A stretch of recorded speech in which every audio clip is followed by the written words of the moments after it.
that's not the case. I'm sorry that they got to go through that, but what does talking to women behind my back mean? Because you know how black people are. We'll say me and a person talking to have a whole family together. What does that mean? Right.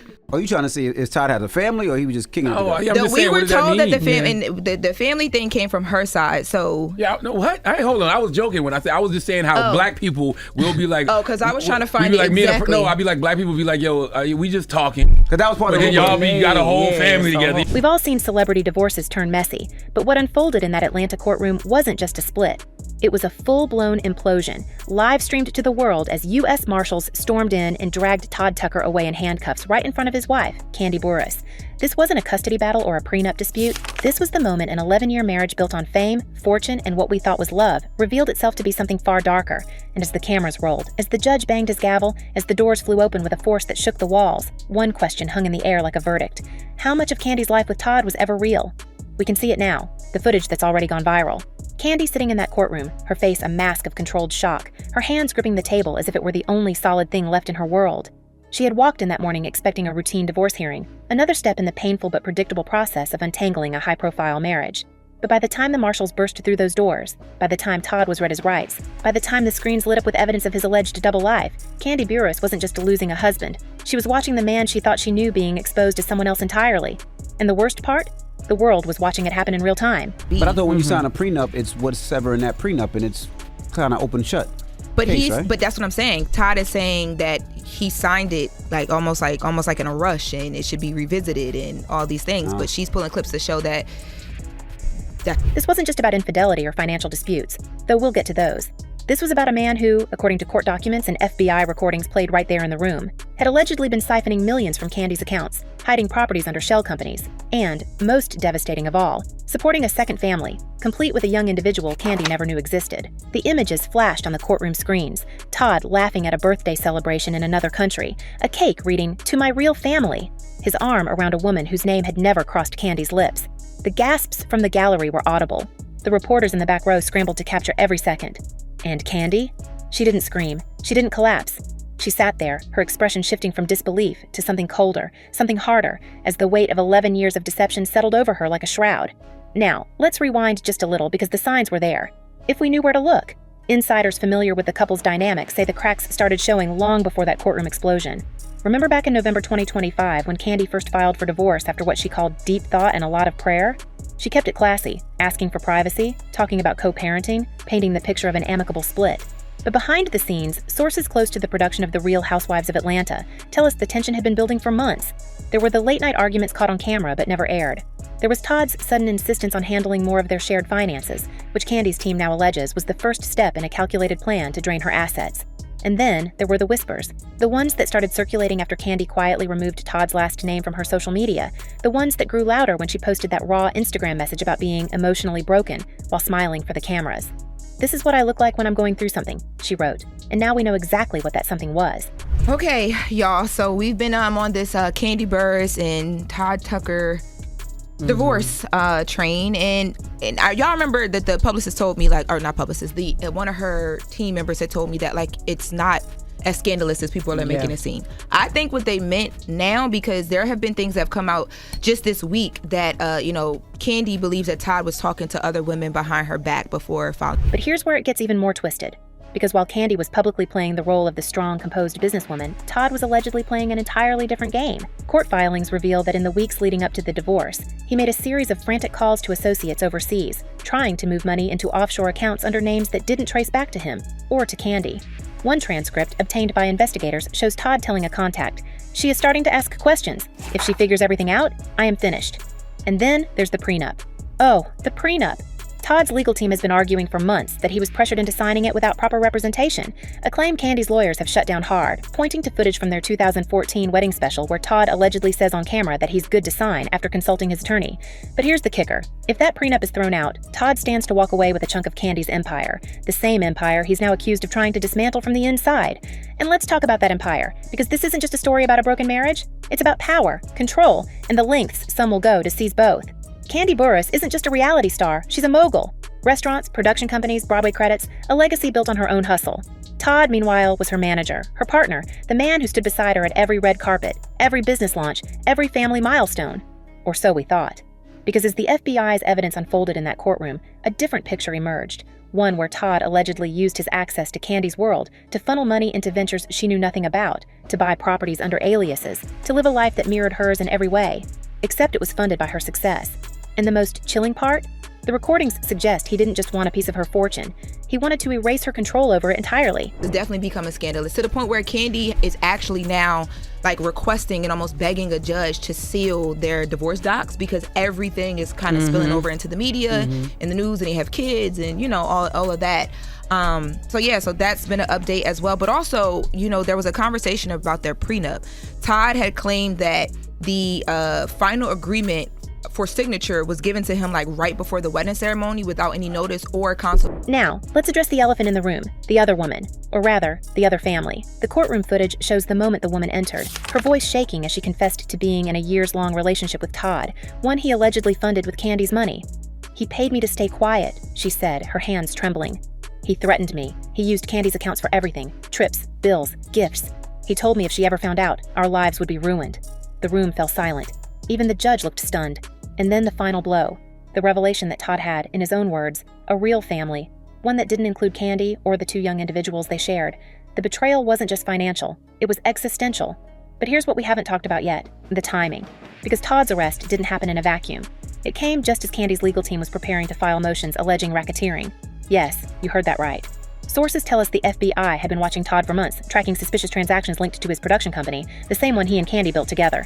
And then there's the matter of the safe deposit box, the one Todd allegedly emptied just days before the divorce filing, the one that held documents connecting him to a network of offshore accounts. Kandi's lawyers claim that if the marshals hadn't intervened when they did, she could have lost everything. Her businesses, her savings, even the rights to her own name. Yeah, I think people just took it wrong. I was like, we're with each other every day. It's not like I haven't seen them together. His ring isn't on or something. So, but right, and I'm good. really the one who never has on a ring a lot of times. Sure. Today I do. Yeah. Today I do, but you know they are like, why doesn't she have on her ring? I hardly ever have it on. Yeah. He always has it on. Now if he doesn't have it on, and then it's gonna be a problem. And yet, even as the handcuffs clicked around Todd's wrists, even as the evidence piled up, there's one question that still haunts this story. How much did Kandi really know? Because let's be real, this is a woman who's spent over a decade in the public eye.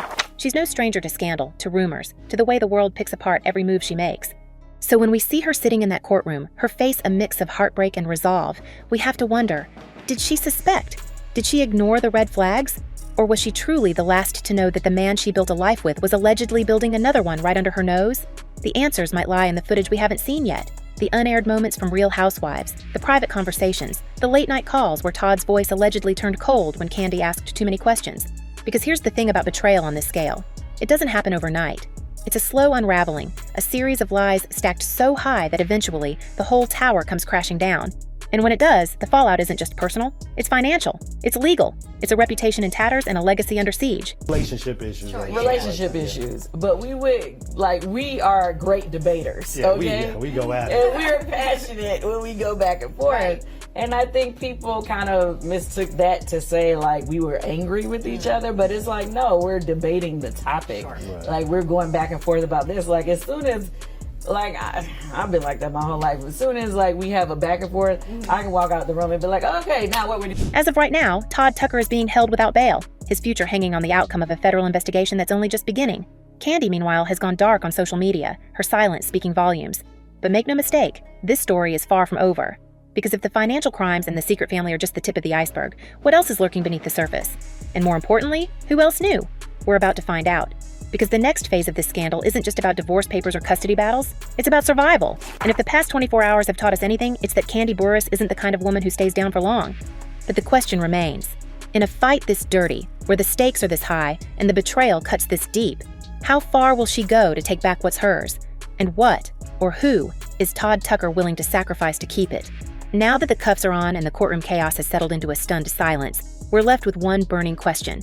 Was Todd Tucker's double life really just a series of bad decisions? Or was it a meticulously planned operation to dismantle Kandi Burruss piece by piece? Because the deeper we dig into the financial records, the legal filings, and the whispers from insiders who've watched this marriage from the inside, the more one chilling pattern emerges. This wasn't just infidelity or poor judgment. This was allegedly a long con in the making, one that used Kandi's trust as the ultimate Trojan horse to drain her fortune while building a shadow existence she never saw coming. word is Kandi Burruss and Todd Tucker are calling it quits, filing for divorce, whatever, after years, 10, 12, 13 years, what age of marriage. I knew that marriage was fictional anyway. I knew that wasn't no lifetime thing. Todd ain't like her like that. Let's start with the money, because that's where the betrayal cuts deepest. Court documents reveal that over the past 3 years, nearly $12 million moved through accounts linked to Todd's production company. Accounts Kandi believed were part of their shared empire. But here's the twist. Forensic auditors now claim that at least half of those transactions were diverted into offshore entities under names Kandi didn't recognize. We're talking shell corporations in the Cayman Islands, luxury properties in Dubai purchased through third-party buyers, even a private equity fund in Switzerland that, according to investigators, was allegedly funded by loans taken out against Kandi's own music catalog. And the timing? Immaculate. The largest transfers happened in the months leading up to their separation, as if someone knew the end was coming and wanted to secure the spoils before the divorce papers hit. But here's where it gets even more sinister. Insiders with ties to the couple's business ventures tell us Todd didn't just siphon money. He allegedly erased it from the books entirely. We're talking about deleted invoices, altered contracts, even a suspicious fire at a storage facility that held years of financial records for their joint companies. One former accountant, who spoke on condition of anonymity, claims Todd once joked about how easy it was to make problems disappear when you controlled the paperwork. And now, with the FBI digging into those same records, that joke doesn't seem so funny anymore, especially when you consider that Kandi's legal team has filed motions suggesting this wasn't just embezzlement. It was racketeering, a word that carries the kind of legal weight that could put Todd away for decades. I don't know if you pay attention to rumors and things like that, but there was like a blind item going around that said that the two of you were going to split. Yeah, that was BS. Did you see that? Yeah, But we were Riley actually sent it to really? me. Yeah, she was like, why do people keep saying that y'all about to get divorced? I was like, And then there's the other family, the one Todd allegedly built while still sharing a bed with Kandi. Sources close to the woman at the center of this scandal say she wasn't just a fling, she was a full-blown partner, one who received monthly allowances from the same accounts that funded Kandi's household. We're talking 5-figure deposits labeled as consulting fees, private school tuition paid under a fake business name, even a life insurance policy taken out in Todd's name with her as the beneficiary. The kicker? The policy was purchased just 6 months before Kandi filed for divorce. Coincidence? Or was Todd preparing for a future that didn't include the woman who made him relevant? But here's the part that's sending shockwaves through their inner circle. This might not have been Todd acting alone. 3 separate sources, all with ties to the couple's business dealings, have hinted that Todd had help from someone inside Kandi's team. A person who had access to her schedules, her passwords, even her private legal documents. We're not naming names yet, but let's just say the FBI's interest in this case extends beyond Todd Tucker. And if that's true, if there really was a mole feeding him information, then this isn't just a story about a cheating husband.